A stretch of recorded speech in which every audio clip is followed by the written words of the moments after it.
Shalom, puji nama Tuhan. Tak henti-hentinya kita terus bersyukur buat kasih sayang, pemeliharaan, dan penjagaan Tuhan yang luar biasa. Mari kita sama-sama berdoa sebelumnya. Bapa di dalam sorga, di dalam nama Tuhan Yesus, sungguh kami bersyukur Tuhan atas kasih sayang dan anugerah-Mu yang terus Kau berikan ke dalam hidup kami. Tak henti-hentinya Kau memelihara menjaga kehidupan kami. Bapa yang baik, sebentar hamba-Mu akan menyampaikan kebenaran firman-Mu. Mari Roh Kudus urapi mulut lidah hamba-Mu, sehingga kebenaran-Mu boleh tertanam dalam kehidupan kami semua, juga yang mendengarkan saat ini. Berkati ya Tuhan Yesus, berkati semuanya, berkati Tuhan. Kami sambut kebenaran firman-Mu di dalam nama Tuhan Yesus Kristus. Haleluya. Amin. Shalom. Haleluya. Apa kabarnya saudara? Luar biasa. Ya.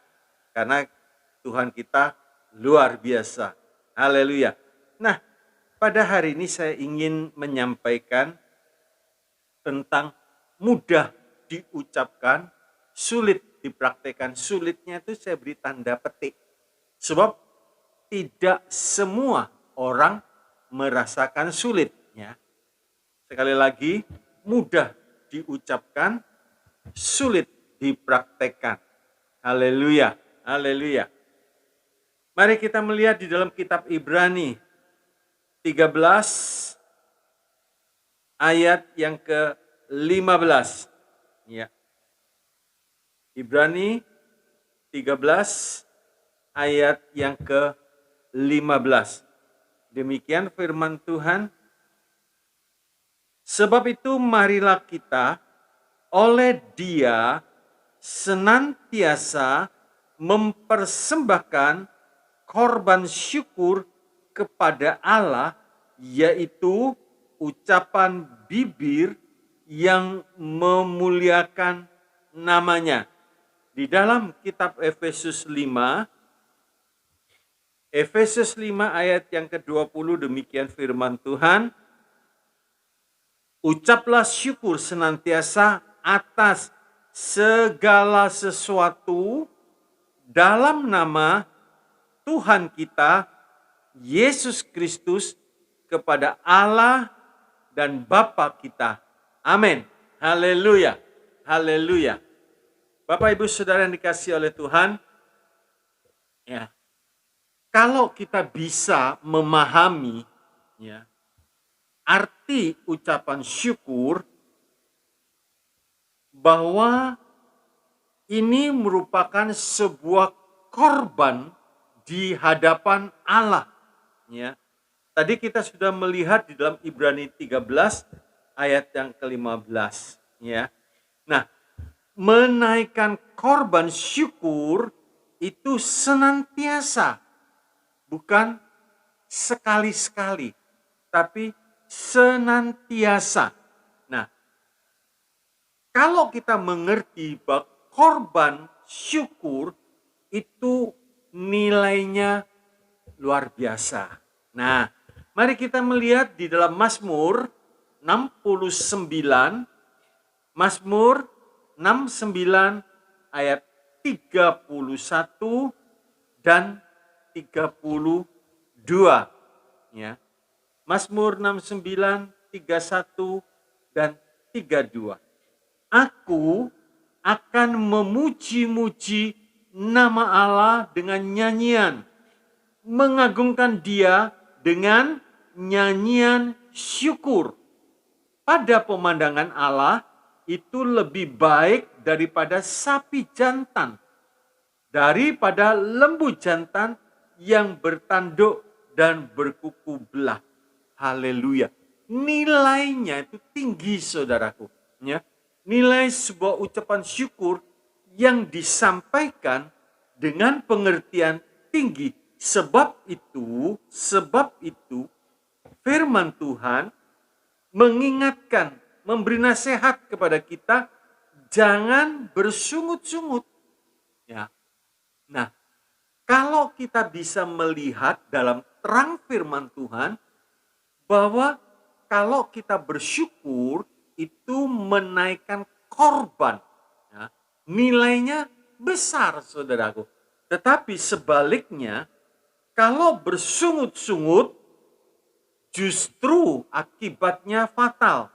Ya, dikatakan dalam 1 Korintus 10 ayat yang ke-10, dan janganlah bersungut-sungut seperti yang dilakukan oleh beberapa orang dari mereka, sehingga mereka dibinasakan oleh malaikat maut. Kita kan melihat begini, memang satu persungutan itu biasanya diucapkan kepada orang, entah itu pemimpin kita atau keluarga kita dan seterusnya. Di dalam Keluaran 16, ya, Keluaran 16 ayat yang ke-8 dikatakan demikian. Kitab Keluaran 16 ayat yang ke-8. Lagi kata Musa, jika memang Tuhan yang memberi kamu makan daging pada waktu petang, pada waktu pagi, karena Tuhan telah mendengar sungut-sungutmu yang kamu sungutkan kepadanya. Apakah kami ini? Bukan kepada kami sungut-sungutmu itu, tetapi kepada Tuhan. Nah, ini perlu ditanamkan, jangan sembarangan, ya, bersungut-sungut, marah, ngomel dan lain sebagainya, sebab itu naik di hadapan Tuhan. Bilangan 11 ayat 1 sampai 3, sebab itu dinamakan tabera, artinya api menyala di antara mereka. Karena mereka ngomel, bersungut-sungut. Ini ciri sifat daripada bangsa Israel. Kalau enak, dia menyanyi, memuji Tuhan. Tapi begitu mengalami sesuatu yang menurutnya kurang enak, ngomel, bersungut-sungut. Itulah tabiat manusia. Nah, kita harus mengerti dengan jelas mengapa Tuhan menyuruh kita untuk bersyukur. Ya, tadi di Efesus 5:20 saya bacakan sekali lagi. Ucaplah syukur senantiasa. Ini digaris bawahi, saudaraku, atas segala sesuatu. Ini juga digaris bawahi dalam nama Tuhan kita Yesus Kristus kepada Allah dan Bapa kita. Nah, mengucap syukur senantiasa artinya begini. Kalau kita terus-menerus bersyukur, itu tidak ada celah atau tidak membuat celah, sebab kita bersyukur senantiasa, sehingga tidak ada celah atau tidak ada kesempatan untuk bersungut-sungut. Nah, apa yang diucapkan? Atas segala sesuatu, baik itu yang baik, baik itu yang menurut kita kurang baik, menurut pandangan kita hal-hal yang kurang menyenangkan, ya, tapi terus bersyukur. Haleluya. Kepada siapa syukur itu? Kepada Allah dan Bapa kita. Haleluya. Kepada Allah dan Bapa kita. Jadi, kalau kita bersyukur, itu sebuah tindakan kita yang menyenangkan Tuhan sebagai Bapa kita. Haleluya. Nah, kalau secara jasmani saja, sikap tindakan kita, perbuatan kita, kalau anak-anak bisa senantiasa menyenangkan hati orang tua, itu orang tua sudah jatuh cinta kepada si anak. Lebih-lebih kepada Bapa di surga. Sebab itu di dalam kitab Ayub 1 ayat 21, itu Ayub mengatakan demikian. Katanya, dengan telanjang aku keluar dari kandungan ibuku. Ini perlu disadari, saudara. Kita keluar, kita ada di dalam dunia ini tidak membawa apa-apa, saudaraku. Dengan telanjang juga aku akan kembali ke dalamnya. Nah, Tuhan yang memberi, Tuhan yang mengambil. Terpujilah nama Tuhan. Haleluya. Nah, di sini kita melihat saudaraku, ya. Saya tadi katakan mudah diucapkan, sulit dipraktekkan. Nah, pertanyaan saya begini. Kita punya rumah, ya. Mungkin ada yang punya mobil, ada yang punya sepeda motor, atau ada yang punya deposito, dan lain sebagainya. Bisakah kita mengatakan, ya, dengan pengertian, dengan hati yang jujur, saudaraku, bahwa semua ini bukan milikku. Haleluya. Bukan milikku. Nah, kita hanya disuruh memakai. Artinya, ini semua barang pinjaman. Nah, ini saudaraku, kita harus belajar. Ya, belajar. Kalau kita punya rumah, kita bersyukur. Terima kasih Tuhan, Engkau memberkati. Ya. Engkau memberikan anugerah-Mu, berkat-Mu dalam hidupku. Sehingga sekarang aku memiliki rumah.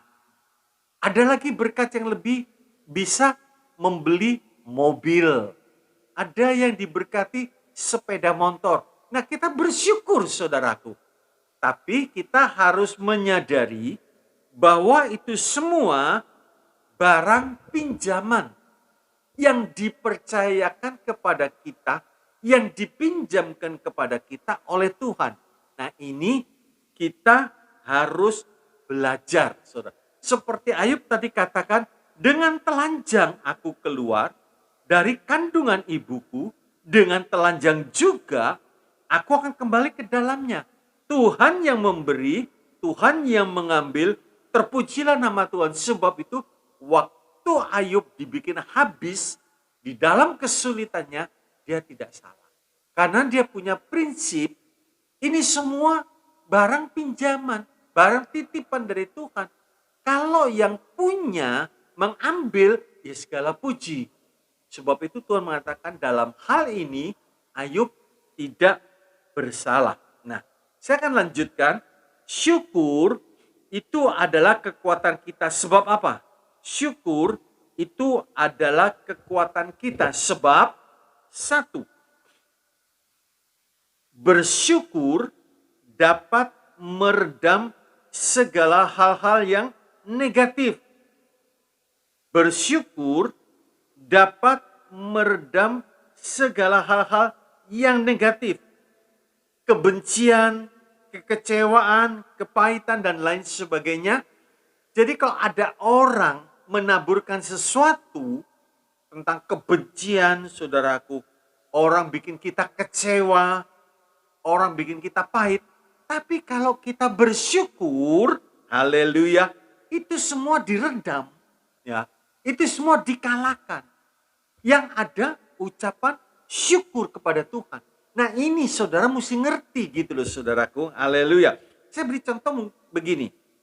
Mungkin suami istri, ya, ada perasaan kecewa kepada pasangannya. Mungkin suami merasa kecewa kepada istri atau istri merasa kecewa kepada sang suami. Tetapi dengan bersyukur, ya, Tuhan terima kasih kalau Tuhan sudah berikan pasangan. Ya, mungkin hati kita, pikiran kita berontak. Pasangan model seperti itu kita bersyukur. Tapi kita bersyukur lagi. Kita bersyukur lagi. Maka kekecewaan, kepahitan, ya, itu semua teredam. Ya, haleluya. Itu semua dikalahkan. Sebab kita bersyukur kepada Allah yang menjadi Bapa kita. Kepada Allah yang menjadi Bapa kita, sehingga Bapa di surga itu sanggup merubah sikon yang tidak menyenangkan menjadi suasana sorga. Karena ucapan syukur kita itu kepada Allah Bapa kita yang sanggup merubah sikon yang tidak nyaman, sikon yang menjengkelkan, saudaraku, berubah menjadi sikon yang menyenangkan. Sehingga kita mengalami suasana sorga. Haleluya.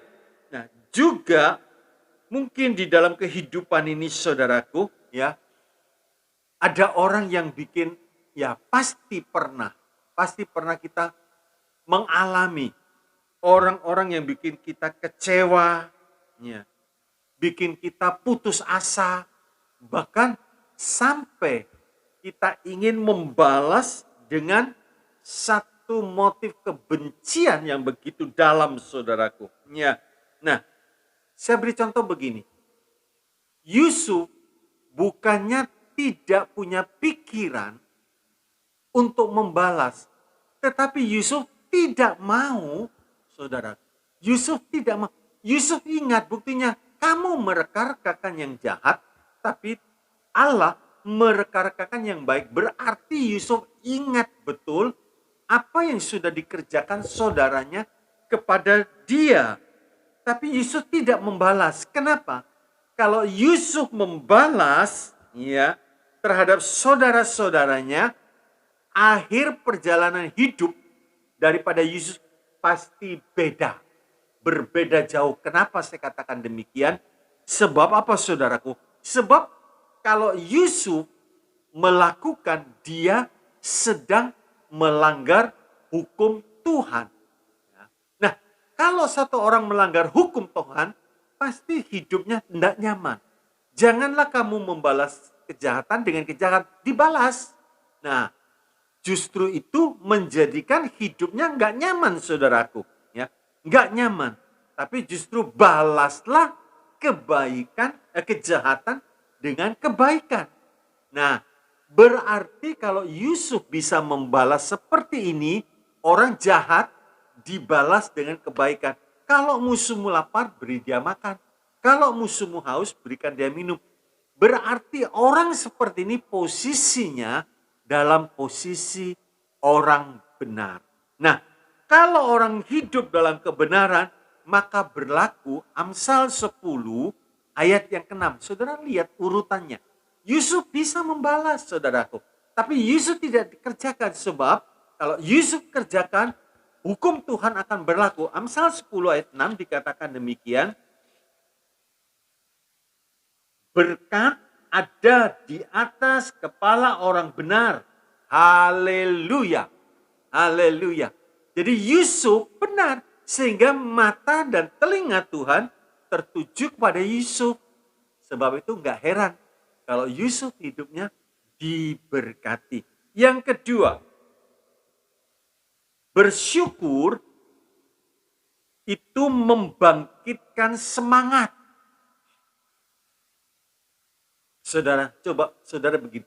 Waktu saudara mungkin mengalami sesuatu yang gak enak, terus hati ini jadi kesel, pegel, terus merasa kecewa, terus termenung. Pasti lemah. Tapi kalau kita mengalami sesuatu, terus kita mulai, aku lebih baik bersyukur. Hati yang gembira adalah obat yang manjur. Dikatakan dalam Amsal 18, ayat yang ke-14, orang yang bersemangat dapat menanggung penderitaannya. Tetapi siapa akan memulihkan semangat yang patah? Haleluya. Haleluya. Siapa yang akan memulihkan semangat yang patah? Jadi kita melihat orang yang bisa bersyukur, nah, di tengah-tengah permasalahan itu bisa tenang. Ya. Jadi di tengah-tengah permasalahan orang ini bersyukur bisa tenang. Nah, firman Tuhan mengatakan kalau kita bisa tenang, kita bisa berdoa. Nah, kalau kita bisa berdoa, maka firman Tuhan mengatakan doa orang yang benar itu besar kuasanya. Coba nggak tenang, nggak mungkin. Akhirnya sama sudah dekat.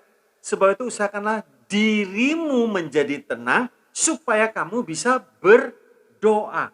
Haleluya. Nah, contoh kita melihat waktu Samaria dikepung oleh Raja Aram, sehingga terjadi bala kelaparan yang sangat dahsyat. Saudara perhatikan dan baca itu 2 Raja-Raja 6, ayat yang ke-28 sampai yang ke-30, sampai ibu yang hatinya halus, yang hatinya lembut, bisa merebus anak untuk dimakan. Nah, Elisa pun sedang dalam kondisi seperti ini, tetapi Elisa tenang. Jangan takut, besok semua harga murah. Dari mana Elisa tahu? Enggak ada. Enggak ada, tanda-tanda enggak ada. Sebab itu saudaraku, perwira yang menjadi ajudan raja menjawab. Enggak salah mereka, sebab biasanya seorang perwira logikanya sudah terasa, saudaraku ya. Sudah terasa. Terus perwira ini menjawab, sekalipun Tuhan membuat tingkap-tingkap di langit, masakan hal itu mungkin terjadi? Ini perwira itu mengatakan di dalam 2 Raja-Raja 7 ayat 1 dan 2. Tetapi karena ucapannya itu, waktu Tuhan menjadikan dia justru mati di tengah-tengah kelimpahan. Bisa lihat saudara, dahsyatnya mulut ini. Sekalipun mungkin kita belum melihat jalan lepas, belum melihat jalan keluar, belum melihat tanda-tanda pertolongan Tuhan, bersyukur. Amsal 18:14 tadi mengatakan, bersyukur membangkitkan semangat sehingga dapat menanggung penderitaan. Nah, orang yang senantiasa bersyukur itu senantiasa memiliki semangat. Nah, Bapak Ibu Saudara dikasih oleh Tuhan, kalau orang itu bersemangat, 1 Korintus 2 ayat 9, dia akan bisa melihat apa yang disediakan Tuhan baginya. 1 Korintus 2 ayat 9 dikatakan demikian, haleluya. Tetapi seperti ada tertulis, apa yang tidak pernah dilihat oleh mata dan tidak pernah didengar oleh telinga dan yang tidak pernah timbul di dalam hati manusia, semua yang disediakan Allah untuk mereka yang mengasihi Dia. Haleluya. Haleluya. Oh, luar biasa. Sebab itu saudaraku, antara bersyukur dan bersungut-sungut, untungnya bedanya banyak sekali saudara. Ya, orang yang senantiasa bersyukur, yang memiliki semangat dan bisa mengimani apa yang dijanjikan Tuhan di dalam 1 Korintus 2 ayat 9. Haleluya. Dan saudaraku, kata-kata syukur itu jadi berkat buat sekitarnya. Jadi berkat buat sekitarnya. Bapak Ibu Saudara yang dikasih oleh Tuhan, kalau saudara melihat Stefanus, kurang apa sih Stefanus? Orangnya jujur, orangnya sungguh-sungguh, kok tidak ditolong? Kok justru diizinkan mati? Kok matinya begitu mengenaskan? Apa Tuhan gak dengar? Seharusnya begitu dia mau dirajam, dia langsung bisa bereaksi bersungut-sungut. Tidak. Tapi saudara perhatikan baik-baik ya. Di dalam Kisah Para Rasul 7 ayat yang ke-60, di sekitarnya itu mendengar apa yang diucapkan Stefanus, sebab firman Tuhan mengatakan, mencatat dengan suara yang nyaring, dengan suara yang kencang, Stefanus berbicara. Sambil berlutut, ia berseru dengan suara nyaring, Tuhan, janganlah tanggungkan dosa ini kepada mereka. Dan dengan perkataan itu meninggallah ia. Jadi saudara perhatikan, meninggal, sebelum meninggal, bukan kutuk, bukan sumpah serapah, tapi memohonkan berkat. Itu pasti tertanam saudara. Di pikiran, di hati orang-orang di sekitarnya. Haleluya. Dengan suara yang nyaring. Nah, saudara perhatikan, bukan kata-kata jahat, saudara, tapi kata-kata berkat untuk orang yang menjahati, bukan kata-kata kutuk. Ya. Kadang kata-kata terakhir waktu orang mau meninggal, saudaraku, beberapa kali, saya tidak sering, beberapa kali orang berkata, jangan izinkan dia datang melihat saya pada waktu mati. Jadi mati dengan kebencian. Ada lagi yang pada waktu mau mati, dikutuki semua. Anaknya, istrinya, dikutuki semua. Mungkin dia jengkel, mungkin dia kecewa, mungkin dia mengalami kepahitan dan lain sebagainya. Sehingga kata-kata kutuk, saudara. Tapi Stefanus tidak. Apa? Mengapa, saudara? Dalam Matius 5, ayat yang ke-9, haleluya, dikatakan demikian. Matius 5 ayat 9, berbahagialah orang yang membawa damai, karena mereka akan disebut anak-anak Allah.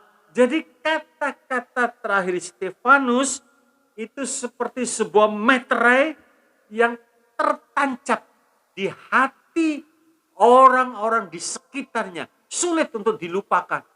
Itu kata-kata ngiang. Iya, aku ini jahat.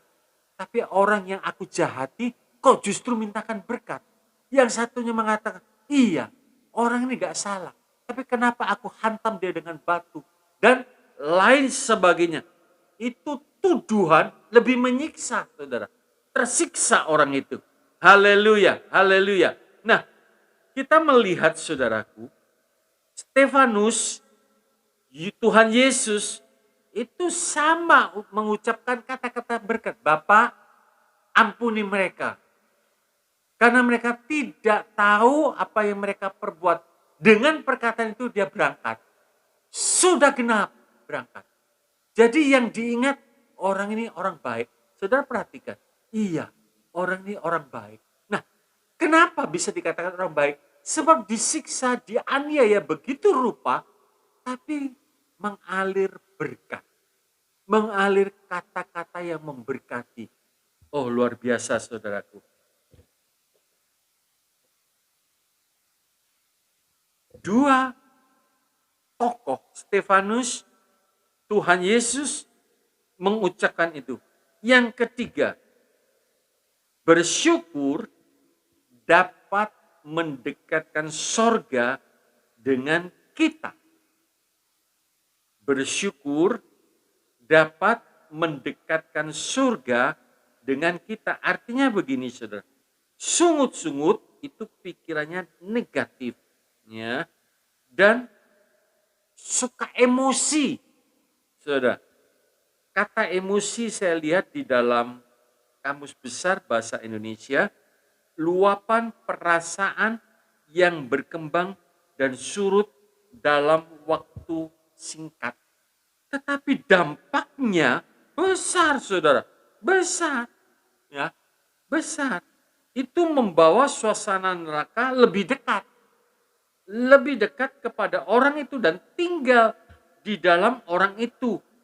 Saudara perhatikan, orang yang bersyukur itu dapat mendekatkan surga dengan kita. Artinya, kalau sungut-sungut itu pikirannya negatif, emosi, saudaraku, dan dampaknya besar dalam keluarga, dalam pekerjaan, dan lain-lain. Nah, orang yang emosinya tidak terkendali, itu pikirannya pendek dan selalu ambil jalan pintas. Ya, saudara perhatikan, kalau orang emosi, kata-katanya kan kasar, kata-katanya nggak bagus, bisa sumpah serapah yang keluar dan lain sebagainya. Ya. Contoh, kalau ada perselisihan di antara suami istri. Nah, saudara perhatikan, kata-kata yang kalau tidak terkontrol, cerai. Cerai.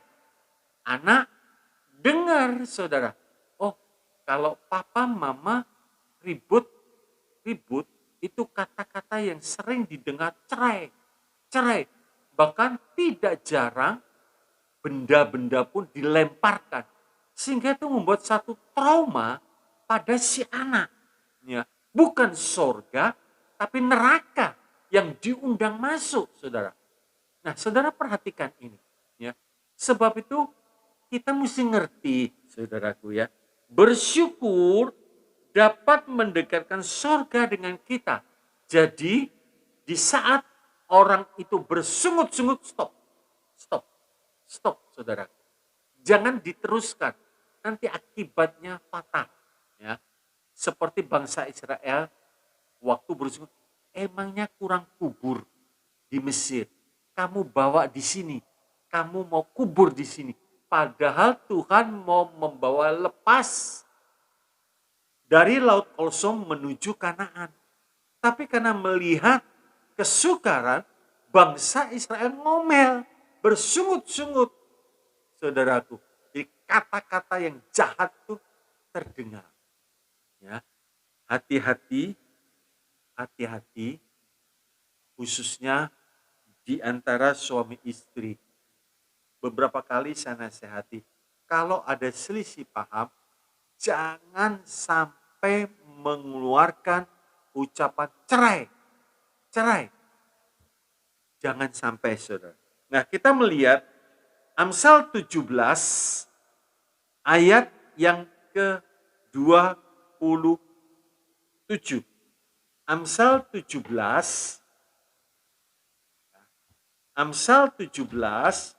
ayat yang ke-27 dikatakan demikian.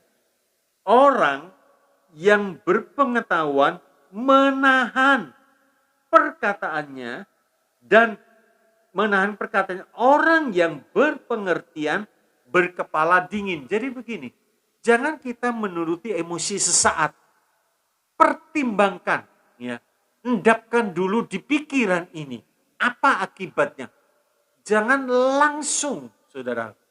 Firman Tuhan mengatakan begini, cepat mendengar, lambat berbicara, gak salah nanti kita. Haleluya. Cepat mendengar, lambat bicara. Nah, lagi Mazmur 37 ayat yang ke-8. Mazmur 37 ayat yang ke-8 dikatakan, berhentilah marah. Ini sudah satu perintah, berhenti marah. Dan tinggalkanlah panas hati itu. Berhenti marah, tinggalkan panas hati itu, jangan marah. Itunya membawa kepada kejahatan. Betul, saudara. Betul. Kadang kalau orang sudah marah gak terkendali, seluruh isi kebun binatang keluar. Entah itu anjing, entah itu monyet, entah itu kerbau, entah itu babi, dan lain sebagainya. Keluar semua. Kata-kata yang jorok, saudara. Ya. Sebab marah. Firman Tuhan ini memberitahu, jangan marah, berhenti marah. Ya, berhenti. Dan tinggalkanlah panas hati. Jangan marah, itu hanya membawa kepada kejahatan. Haleluya. Nah, kita melihat, saudaraku, Paulus dan Silas ada masalah. Tapi tidak marah-marah, saudaraku. Petrus ada masalah. Tapi tidak marah-marah, saudara. Daniel ada masalah. Tapi ya nggak marah-marah, saudara. Nggak marah-marah begitu. Ya. Putra manusia Yesus juga ada masalah. Nah, kita melihat orang yang sedang menghadapi masalah tidak marah, tetapi bisa bersyukur, itu artinya dia sedang menghancurkan pekerjaan setan. Setan nggak dapat tempat. Kalau saudara, saya bacakan ya. Efesus 4, saya bacakan, kita sering ingat Efesus 4:27. Jangan beri kesempatan atau beri tempat pada iblis. Tapi kita baca lengkap. Efesus 4:26 dan 27. Kita baca lengkap, saudara. Ya, saudara perhatikan ini. Apabila kamu menjadi marah, nah, menjadi marah, janganlah kamu berbuat dosa. Janganlah matahari terbenam sebelum padam amarahmu. Waktu marah, Jangan berbuat dosa, artinya marah yang terkontrol, marah yang terkendali. Mungkin seorang bapak mau pukul anak, saya pukul kamu 3 kali. 1, 2, kali yang ketiga sudah nggak tega.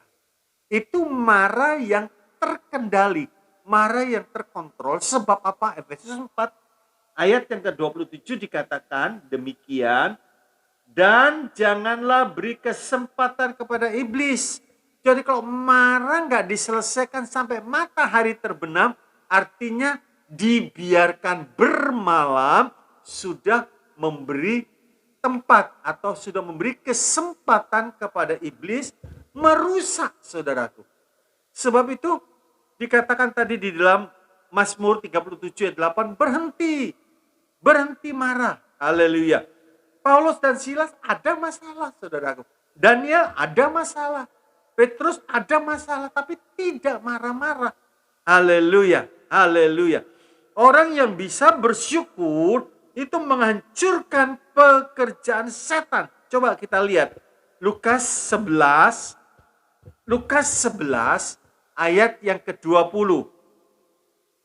Lukas 11 ayat yang ke-20 dikatakan, tetapi jika aku mengusir setan dengan kuasa Allah, maka sesungguhnya kerajaan Allah sudah datang kepadamu. Haleluya. Sesungguhnya kerajaan Allah sudah datang kepadamu. Nah, ini yang betul saudaraku. Sebab itu kalau kita melihat Mazmur 37 ayat 8, berhenti, jangan marah. Terus saya jelaskan, Paulus, Silas ada masalah, tidak marah. Petrus ada masalah, tidak marah. Petrus ini mau dibunuh saudaraku. Paulus dalam penjara. Daniel ada masalah, dalam gua singa semua ada masalah. Tapi saudara perhatikan, tidak marah-marah. Nah, sebab marah-marah tidak mendatangkan faedah. Tadi saya katakan di Efesus 4:26, jangan sampai matahari terbenam, belum hilang amarahnya. Dan dilanjutkan Efesus 4:27, sudah memberi kesempatan kepada iblis. Nah, kalau iblis dapat kesempatan, rusak saudaraku. Suasana neraka yang datang, bukan suasana sorga. Nah, ingat saudaraku, ketika sorga turun, Lukas 11 tadi saya katakan, di tengah-tengah ucapan syukur kita, maka ada mujizat terjadi. Ya. Ketika surga turun, di tengah-tengah ucapan syukur, maka ada mujizat terjadi. Seperti Paulus dan Silas yang seharusnya bisa marah. Karena Paulus dan Silas sedang mengikuti suara pimpinan Tuhan, akibatnya fatal. Masuk di penjara. Tapi dia bisa bersyukur. Bisa mengalahkan emosinya saudaraku. Dan suasana surga turun, mujizat terjadi, gempa terarah, pasung-pasung terbuka, Paulus melihat kemuliaan Tuhan. Haleluya, haleluya. Sebab itu tanamkan baik-baik Mazmur 37 ayat 8 tadi, berhenti marah. Berhenti marah. Tinggalkan panas hati. Nah, tinggalkan. Saudara, kepala ini harus dingin. Nah, hati mungkin panas, tapi kepala ini dingin, sempat berpikir. Haleluya, haleluya. Nah, Bapak Ibu Saudara yang dikasihi oleh Tuhan, kalau kita rindu hari-hari yang akan datang, kita mengalami suasana surga, jangan menunggu keadaan sekitar kita berubah. Gara-gara kamu, ayo, enggak, jangan menunggu. Tapi kita sendiri, ya, tetapi kita sendiri yang mulai bersyukur. Ya, kita sendiri yang berubah, kita sendiri yang mulai bersyukur. Jadi kalau kita rindu hari-hari yang akan datang, kita mengalami suasana surga, jangan menunggu keadaan sekitar kita berubah dahulu. Tapi mulai bersyukur, mulai kita berubah. Haleluya. Maka kita tahu, kita mengerti Tuhan mengerjakan, Tuhan bekerja, mendatangkan kebaikan, sehingga mujizat terjadi. Haleluya. Yang keempat, kita melihat yang keempat. Haleluya. Bersyukur dapat meruntuhkan tembok-tembok kemustahilan. Nah, ya, kadang ada orang yang sudah sakit, saudara, parah begitu. Ngomel bersungut-sungut. Tapi ada juga orang yang sakit begitu, tapi tetap bersyukur. Sampai akhir hidupnya, dia tetap bersyukur. Dia tetap berterima kasih. Nah, kalau secara akal yang sehat, apanya yang diterima kasih? Kamu doa nggak sembuh. Kamu doa nggak ada pertolongan. Tapi orang ini bersyukur. Itu menjadi berkat buat anaknya. Haleluya. Oh ibu, oh mama, dalam kondisi sakit, sekalipun belum melihat pertolongan Tuhan, tapi bersyukur. Itu tanaman benih yang luar biasa, saudara. Ya, biji gandum mati di tanah, berbuah lebat. Iman dari sang ibu itu akan termeterai. Haleluya, haleluya, haleluya. Nah, kita melihat tembok-tembok Yeriko, tembok kesukaran itu runtuh. Yosua perlu memberitahu lebih dahulu kepada pasukannya, nanti kalau kamu keliling Yeriko, jangan ngomong, jangan bicara, sampai kamu keliling 12 kali tetap tidak boleh ada yang bicara. Tetap tidak boleh ada yang ngomong. Kenapa, saudaraku? Nah, kenapa cara ini ditempuh oleh Joshua? Kita tahu orang keliling tembok, hari pertama berhenti, hari kedua berhenti, mungkin masih tahan. Hari ketiga, loh kok begini terus? Kok kerjanya cuma keliling, berhenti, keliling, berhenti. Apa nggak ada kesempatan untuk ngomel? Pasti ada. Bangsa Israel ini bangsa tukang bersungut-sungut, saudara. Sebab itu Yosua memberitahu, jangan ada yang bicara. Stop. Kali yang ke-12, nanti kali yang ke-13 bersorak. Apakah karena sorakan daripada Yosua? Pasukan Yosua? Bukan. Tapi karena ketaatannya, saudaraku. Haleluya. Karena ketaatannya. Waktu dia keliling, dia diam. Saudaraku, Israel tidak sempat mengeluarkan kata-kata yang negatif. Kata-kata persungutan. Nggak sempat lagi, saudara.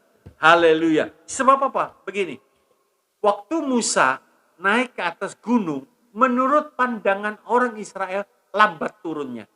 Sebab itu dia paksa Harun, ayo buat lembu emas.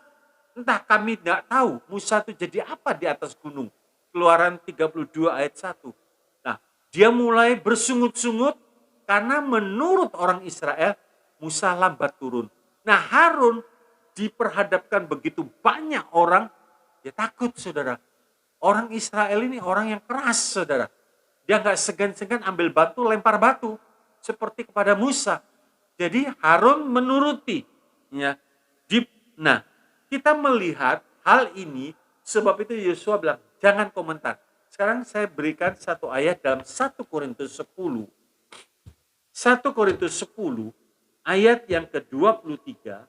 1 Korintus 10, ayat yang ke-23 dikatakan demikian. Ya, segala sesuatu diperbolehkan, termasuk berkomentar, saudara, termasuk berbicara. Benar, firman Tuhan mengatakan benar. Tetapi bukan segala sesuatu berguna. Bukan segala sesuatu berguna. Segala sesuatu diperbolehkan, benar. Tetapi bukan segala sesuatu membangun. Artinya begini.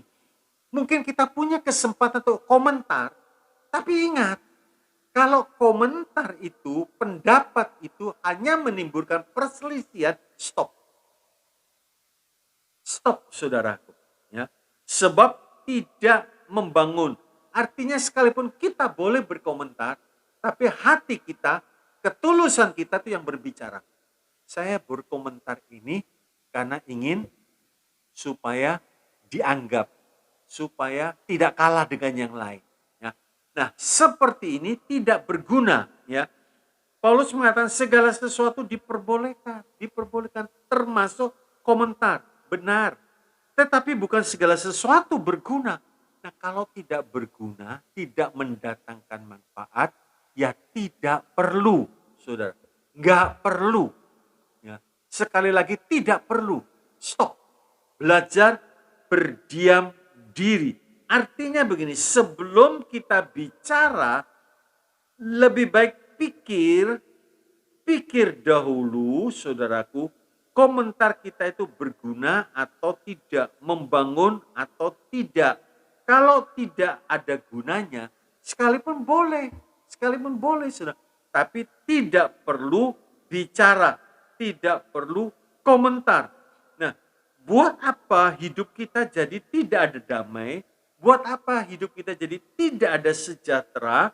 Karena komentar-komentar seperti ini yang akhirnya menimbulkan permusuhan, yang akhirnya menimbulkan perkelahian, yang akhirnya menimbulkan perceraian. Gara-gara komentar atau perkataan yang hanya membuat pertikaian saja. Saya bacakan Yakobus 1 ayat yang ke-19 ya. Yakobus 1 ayat yang ke-19 dikatakan demikian.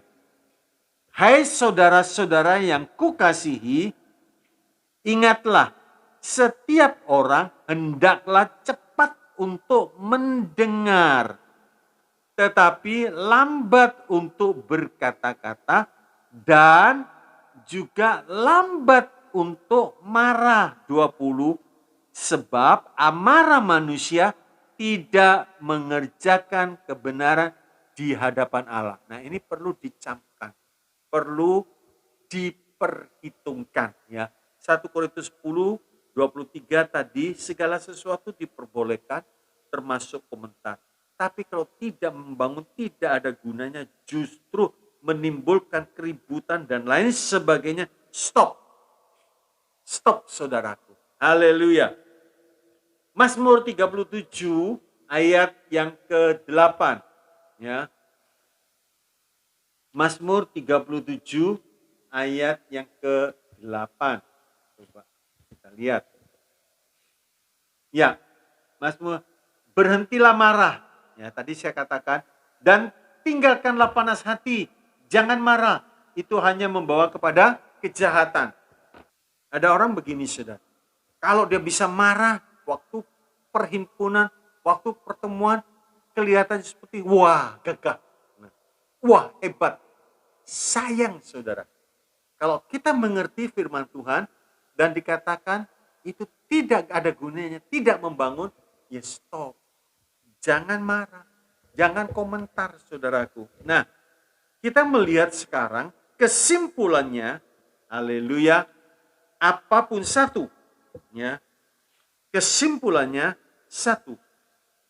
Apapun yang sedang kita hadapi saat ini, kalau kita bisa bersyukur, ya, kalau kita bisa bersyukur itu tanda iman yang hidup. Kenapa saya katakan demikian? Karena kita memiliki pengertian di dalam firman Tuhan. Nah, firman Tuhan itu oleh pekerjaan Roh Kudus mengingatkan. Kita diingatkan oleh Roh Kudus. Haleluya. Waktu kita mau marah, enggak, saya bersyukur aja. Nah, saya bersyukur aja. Itu artinya iman orang itu tumbuh. Orang itu imannya hidup. Karena Roh Kudus bekerja mengingatkan. Di dalam, sebentar saya carikan, di dalam Yohanes, ya, di dalam kitab Injil Yohanes 14 ayat yang ke-16,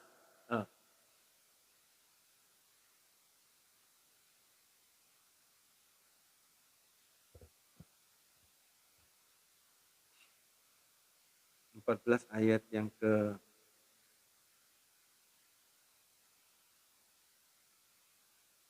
ayat yang ke-26. Yohanes 14 ayat yang ke-26 dikatakan, tetapi penghibur yaitu Roh Kudus yang akan diutus oleh Bapa dalam namaku, dialah yang akan mengajarkan segala sesuatu kepadamu dan akan mengingatkan kamu akan semua yang telah kukatakan kepadamu. Jadi orang bisa bersyukur di tengah-tengah permasalahan, itu artinya imannya hidup. Sebab Roh Kudus bekerja mengingatkan firman Tuhan. Seperti tadi saya katakan, stop marah, jangan marah. Waktu orang itu mau marah, tahu Roh Kudus mengingatkan, berhenti marah. Oh iya, nah, imannya hidup. Yang kedua, iman yang hidup bisa menarik kuasa Allah turun. Iman yang hidup bisa menarik kuasa Allah turun atas hidup kita. Sehingga kita bisa meraih kemenangan-kemenangan bersama dengan Tuhan. Saya beri contoh begini. Waktu Petrus dan Yohanes masuk ke bait Allah, di situ dia lihat orang yang lumpuh yang minta duit, saudara. Ya. Nah, Petrus sebelumnya dia lihat gaya gurunya gimana. Dia lihat contoh hidup daripada gurunya. Sebab itu Petrus mencatat, ikutlah contoh dan teladannya. Ya, contoh dan teladannya. Petrus waktu melihat orang lumpuh ini, dia berkata, emas, perak, aku tidak punya. Dan begitu yakin dia berkata, apa yang aku punya, aku berikan kepadamu. Dalam nama Yesus orang Nazaret, bangkit, berjalanlah. Haleluya. Ini iman yang hidup, saudaraku. Iman yang hidup itu menarik kuasa Allah turun. Ya, menarik kuasa Allah turun. Haleluya. Yang ketiga, janji-janji Tuhan dalam 1 Korintus 2 ayat 9 itu betul-betul akan dialami oleh kita. Ya, semua yang disediakan oleh Allah karena kita mengasihi Tuhan, itu pasti terjadi dan dialami oleh orang yang bisa bersyukur, yang memiliki iman yang hidup, yang dia bisa berhenti marah. Waktu dia mau marah, justru dia berhenti. Haleluya. Demikian sedikit renungan firman Tuhan. Kiranya jadi berkat dan termeterai dalam kehidupan kita semua yang pada hari ini boleh mendengarkan dan mempraktekannya, saudara. Tadi saya katakan mudah diucapkan, sulit untuk dipraktekkan. Tapi sekarang kita balik. Mudah diucapkan, mudah dipraktekkan. Kenapa? Karena kita sudah mendapatkan kebenaran firman Tuhan. Kalau tadi pertama mudah diucapkan, sulit dipraktekkan. Sekarang kita bisa berkata, mudah diucapkan, mudah dipraktekkan. Karena Roh Kudus mengingatkan kita. Haleluya. Yohanes 14, 26 tadi saya katakan, Roh Kudus akan mengingatkan. Haleluya. Tuhan Yesus memberkati. Mari kita berdoa. Bapa di dalam sorga, di dalam nama Tuhan Yesus. Oh haleluya. Sungguh Tuhan, satu kunci lagi Engkau berikan kepada kami. Supaya kami senantiasa bersyukur apapun kondisi kami. Seperti Paulus dan Silas. Ada masalah tapi tidak marah. Daniel ada masalah tidak marah, saudara. Haleluya. Terima kasih Tuhan. Terima kasih. Terima kasih. Bapa yang baik, kami percaya, kami sangat yakin firman Tuhan, Roh Kudus yang akan mengingatkan sehingga kami mudah mengucapkan ucapan syukur. Karena itu menjadi korban dalam kehidupan kami. Kami rindu memberikan korban yang terbaik dalam kehidupan kami, istimewa dalam masa-masa yang sulit. Kami tidak hanyut, kami tidak ikut dengan komentar-komentar yang salah, komentar-komentar yang negatif, kata-kata yang putus asa. tapi kami berkata bersama dengan Yesus, kami pasti melakukan perkara-perkara, perbuatan-perbuatan yang gagah perkasa. Kalau Tuhan di pihak kami, siapa lawan kami? Dan kami pasti keluar sebagai pemenang. Terima kasih Tuhan Yesus. Terima kasih Tuhan. Meteraikan setiap kebenaran firman-Mu, sehingga kami boleh keluar senantiasa masuk dalam perarakan kemenangan bersama dengan Tuhan. Berkati Tuhan umat-Mu, berkati pekerjaannya Tuhan, berkati kesehatannya, berkati rumah tangganya, berkati keuangan. Bahkan mungkin ada yang sakit hari ini. Mari Tuhan, jamah oleh bilur-bilurnya, mereka disembuhkan. Terima kasih sebab Yesus penyembuh. Haleluya. Terima kasih Tuhan Yesus, terima kasih. Diberkati kami semua hari ini. Dalam nama Tuhan Yesus, hamba-Mu bersyukur dan berserah. Mari kita mengangkat tangan kita. Bapak, Ibu, Saudara yang dikasihi oleh Tuhan, terimalah saat ini berkat kasih dari Allah Bapa, damai sejahtera, sukacita, dan anugerah dari Tuhan kita Yesus Kristus. Persekutuan di dalam Allah Roh Kudus yang selalu membawa kami dalam arakan pemenangan, dalam pawai kemenangan. Bersama dengan Tuhan, kami pasti keluar sebagai penang. Terima kasih. Teraikan setiap kebenaran firman ini. Dalam nama Tuhan Yesus, hamba-Mu bersyukur. Semua yang percaya katakan, amin. Tuhan Yesus memberkati. Haleluya.